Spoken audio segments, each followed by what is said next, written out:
Bonjour à tous, mes chers amis. Quel bonheur de vous retrouver une fois de plus. Aujourd'hui, je suis vraiment enthousiaste, car on va aborder un sujet qui, je l'avoue, peut mettre certains d'entre vous un peu mal à l'aise. Mais croyez-moi, c'est un thème essentiel, peu importe votre âge ou votre parcours. Avant de plonger dans le vif du sujet, je vous demande une petite faveur. Si ce que vous allez voir vous plaît, n'oubliez pas de mettre un petit pouce en l'air. Franchement, ça compte énormément. Ces derniers temps, l'algorithme ne nous fait pas de cadeaux, et chaque like, chaque commentaire, c'est un coup de pouce pour faire grandir notre belle communauté. Et si vous n'êtes pas encore abonné, qu'attendez-vous? Cliquez sur le bouton, activez la cloche, et restez avec moi pour ne rien rater. Alors, prêt à embarquer? Allons-y. Aujourd'hui, je veux vous parler avec tout mon cœur d'un sujet qui me tient à cœur. Comment garder cette petite étincelle de vie bien allumée, même quand les années commencent à se faire sentir. C'est vrai, avec le temps, notre corps change. Cette énergie débordante qu'on avait dans notre jeunesse s'apaise un peu. Mais est-ce que ça veut dire qu'on doit renoncer à profiter pleinement de la vie? Ou même à ces moments plus intimes qui font partie de notre bonheur? Absolument pas. Moi, je suis convaincue qu'avec l'âge, on apprend à apprécier encore plus ces instants précieux. Et devinez quoi? J'ai un secret à partager avec vous. Ce qu'on met dans notre assiette peut devenir notre meilleur allié pour rester plein de vitalité. Et ça, dans tous les domaines de notre vie, si vous voyez ce que je veux dire. En grandissant, j'ai eu la chance d'écouter les histoires et les conseils des anciens. Ces petites perles de sagesse qu'on se transmet de génération en génération. Vous savez? Ce qui est fascinant, c'est que beaucoup de ces astuces ne sont pas juste des légendes de grand-mère. La science vient souvent les confirmer. Alors, aujourd'hui, je vous propose qu'on explore ensemble quelques aliments qui pourraient bien nous donner un coup de boost et peut-être même un petit plus qu'on n'attendait pas.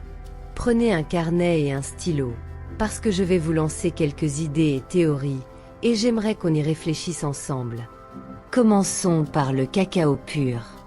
Attention, je ne parle pas du chocolat sucré qu'on trouve au supermarché. Non, non, non. Je parle du vrai cacao, brut, sans rien d'ajouter. Les études montrent qu'il est bourré de flavonoïdes, des composés qui boostent la circulation sanguine et détendent les vaisseaux. Résultat? Le sang circule mieux partout dans le corps et je vous laisse imaginer où ça peut faire une différence. 1. J'avais un ami, un homme incroyable qui avait plus de 80 ans, et il buvait tous les soirs une tasse de cacao chaud. Il me disait, avec un sourire malicieux, que ça lui donnait la force d'affronter chaque nouvelle journée. Était-ce juste une question d'énergie, ou y avait-il autre chose derrière? Le mystère reste entier, et j'adore ça. Ensuite, parlons de la pastèque, un vrai trésor de la nature. Non seulement elle est délicieuse quand il fait chaud, mais elle contient de la citrulline, un acide aminé que notre corps transforme en arginine. Et ça fait quoi, ça?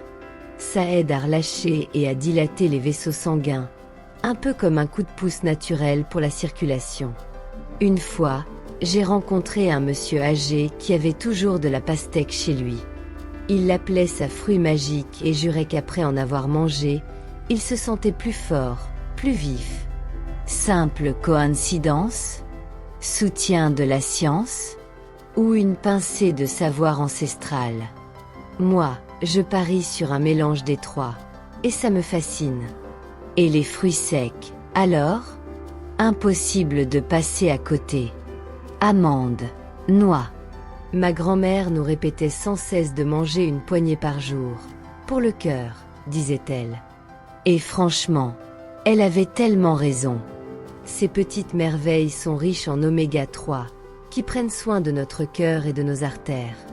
Et quand la circulation va bien, tout notre corps en profite, oui, même dans les moments plus intimes. Je me demande parfois si ma grand-mère en savait plus qu'elle ne le laissait entendre. Je l'imagine en train de rire là-haut pendant que je découvre tout ça des années plus tard. Et l'ail, qu'en pensez-vous? Je sais, l'odeur n'est pas forcément glamour, mais c'est bien fait? Énorme. Depuis des siècles, on l'utilise pour améliorer la circulation et réduire la tension artérielle. Mon père, qui a vécu jusqu'à plus de 90 ans, croquait un morceau d'ail cru tous les jours. Il affirmait que ça le gardait jeune de cœur, avec un petit clin d'œil. La science est d'accord, l'ail booste la production d'oxyde nitrique, essentiel pour des vaisseaux sanguins en pleine forme. Est-ce qu'il me glissait un indice sur autre chose? On ne le saura jamais vraiment, mais j'aime y penser. N'oublions pas la vitamine C, un vrai bijou qu'on trouve dans les oranges, les kiwis et bien d'autres fruits. Elle aide à fabriquer du collagène et garde nos vaisseaux sanguins souples et résistants. Un médecin m'a expliqué un jour qu'elle réduit le stress oxydatif, un truc crucial pour vieillir en bonne santé. Ma mère nous forçait à boire du jus d'orange tous les matins, et avec le recul, je me rends compte que ce n'était pas juste pour éviter les rhumes. Peut-être qu'elle veillait sur ma vitalité sans que je m'en rende compte à l'époque.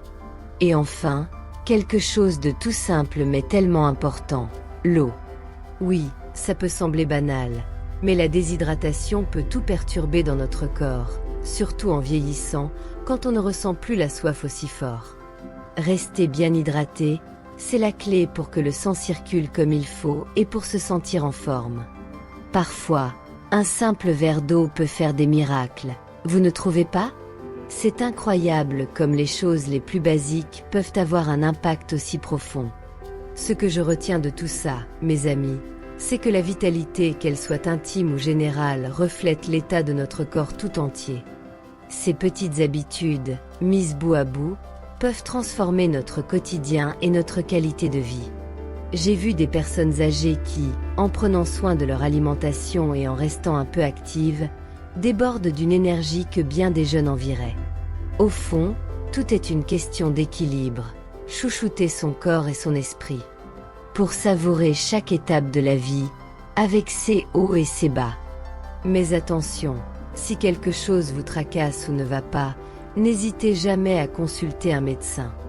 La vraie sagesse, c'est aussi reconnaître quand on a besoin d'un coup de main. Alors, qu'en pensez-vous de notre petite discussion d'aujourd'hui, mes chers? Si ça vous a plu, laissez un petit like, abonnez-vous, et restez avec moi pour la prochaine vidéo. Merci d'être là, de partager ce moment avec moi, ça me touche énormément. Prenez soin de vous, toujours, et à très bientôt. Que la sagesse vous accompagne, où que vous soyez.